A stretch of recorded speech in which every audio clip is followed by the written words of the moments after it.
अब हम बात करते हैं क्लोरोफाइसी की।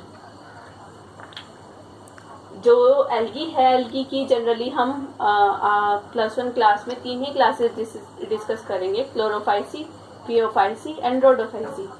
तो क्लोरोफाइसी देखते हैं सबसे पहले।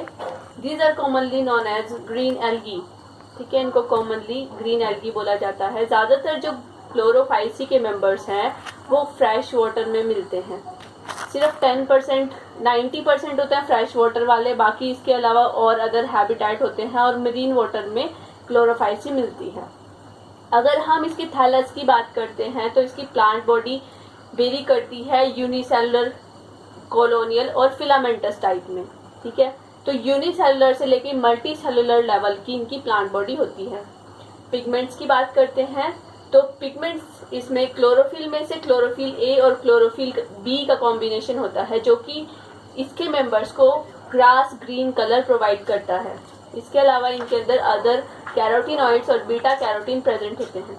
तो सारी जितनी भी एल्गी हैं आपने, हम तीनों पढ़ेंगे, तीनों क्लासेस, तो कंपैरिजन भी आता है इसका। तो पिगमेंट्स आपने जरूर मेंशन करने हैं कि कौन सी एल्गी के अंदर किस तरह के पिगमेंट्स होते हैं। पिगमेंट्स कहाँ पे प्रेजेंट होते हैं? क्लोरोप्लास्ट के अंदर प्रेजेंट होते हैं। क्लोरोप्लास्ट इसमें थैलेकॉइड्स की फॉर्म में होता है, 2 और 4 थैलेकॉइड्स होते हैं इसके अंदर, जहाँ पर जो क्लोरोफिल है और अदर पिगमेंट्स हैं वो प्रेजेंट होते हैं। Chloroplast may be of different shapes in different species.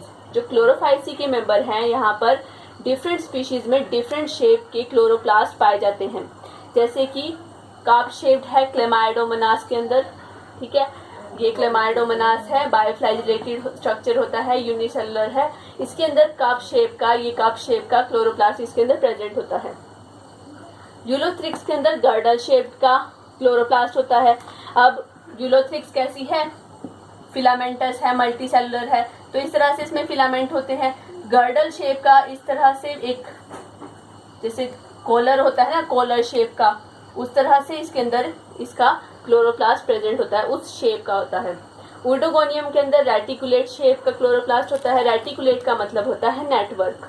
जैसे ये एक सेल बनाई है, ये भी मल्टी सेलुलर होती है, अनब्रांच्ड है, और इसके अंदर क्या है, एक सेल को अगर हम देखते हैं तो इसके अंदर रेटिकुलेट यानी कि नेटवर्क होता है पूरा क्लोरोप्लास्ट का। स्पायरोगायरा के अंदर स्पाइरल शेप्ड क्लोरोप्लास्ट होता है। इस तरह से स्पाइरली कॉइल्ड जो सेल क्लोरोप्लास्ट है उसकी सेल के अंदर प्रेजेंट होता है।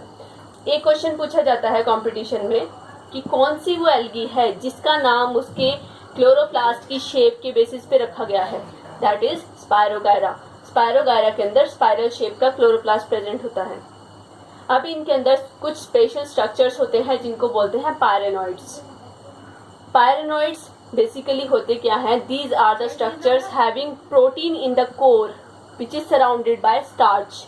बीच में प्रोटीन होती है और जिसकी सराउंडिंग किसकी होती है? स्टार्च की होती है, ठीक है। कई बार पूछा जाता है कि अंदर स्टार्च होता है या बाहर स्टार्च होता है, तो आपने याद रखना है कि अंदर स्टार्च होता है, सॉरी, बाहर स्टार्च होता है और अंदर प्रोटीन होती है, ठीक है।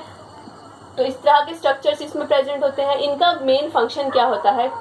कुछ जो हमारी एल्गी है, कुछ में ये साइटोप्लाज्मा में ही रहती है, कुछ में क्लोरोप्लास्ट की सरफेस पे अटैच्ड होती हैं और कुछ में क्लोरोप्लास्ट के अंदर एम्बेडेड होते हैं। ये जो स्ट्रक्चर्स होते हैं, किसी किसी एल्गी में एक होगा, किसी में 2 होते हैं, वो डिपेंड करता है कौन सी स्पीशीज है। ये जो स्ट्रक्चर्स हैं इनका मेन फंक्शन होता है स्टार्च को एक्यूमुलेट करना। और जो क्लोरोफाइसी के मेंबर हैं उनके अंदर जो रिजर्व फूड मटेरियल होता है वो है starch. It is very important, क्योंकि अलग अलग एल्गी के अंदर अलग अलग रिजर्व फूड मटेरियल होता है। तो क्लोरोफाइसी के अंदर स्टार्च है रिजर्व फूड मटेरियल।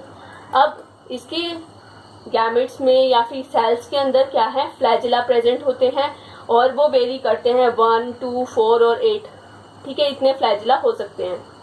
इनकी जो सेल वॉल बनी होती है 2 लेयर्स होती हैं, ठीक है। जो इनर लेयर होती है वो सेलुलोज की होती है और जो आउटर लेयर होती है वो पैक्टोज की बनी होती है। अगर रिप्रोडक्शन की बात करें तो रिप्रोडक्शन में इसमें वेजिटेटिव मेथड भी है, फ्रैगमेंटेशन के थ्रू होता है। एसेक्सुअल मेथड है, डिफरेंट टाइप्स के स्पोर्स बनते हैं, जैसे क्लेमाइडोमोनास है इसमें, क्लेमाइडोमोनास के जैसे स्पोर्स बनते हैं, उनके अंदर एक पिगमेंट एक्यूमुलेट हो जाएगा। हम इकोनॉमिक इंपॉर्टेंस में इसको डिस्कस कर लेंगे। उसको कहेंगे हिमेटोक्रोम। वो जो पिगमेंट होता है वो क्या करता है, रेड कलर प्रोवाइड करता है सबस्ट्रेट को। तो रेड स्नो कॉज करता है क्लेमाइडोमोनास, ठीक है। फिर इसके अंदर सेक्सुअल मेथड है। सेक्सुअल मेथड में भी तीनों टाइप्स होते हैं, आइसोगैमस भी है, oogamous भी है, एनाइसोगैमस भी है। एक और बात इसके अंदर आपको याद रखनी है कि इनके जो सेक्स ऑर्गन्स होते हैं they are unicellular and non jacketed.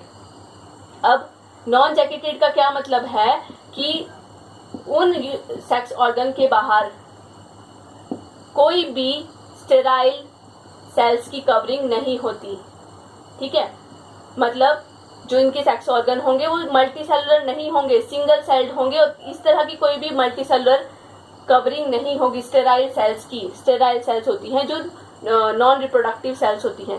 बस क्लोरोफाइसी का एक एक्सेप्शन है कारा, एक एल्गी होती है CHARA कारा। उस एल्गी के अंदर multi cellular sex organs present होते हैं और जो कि कैसे होते हैं, जैकेटेड होते हैं।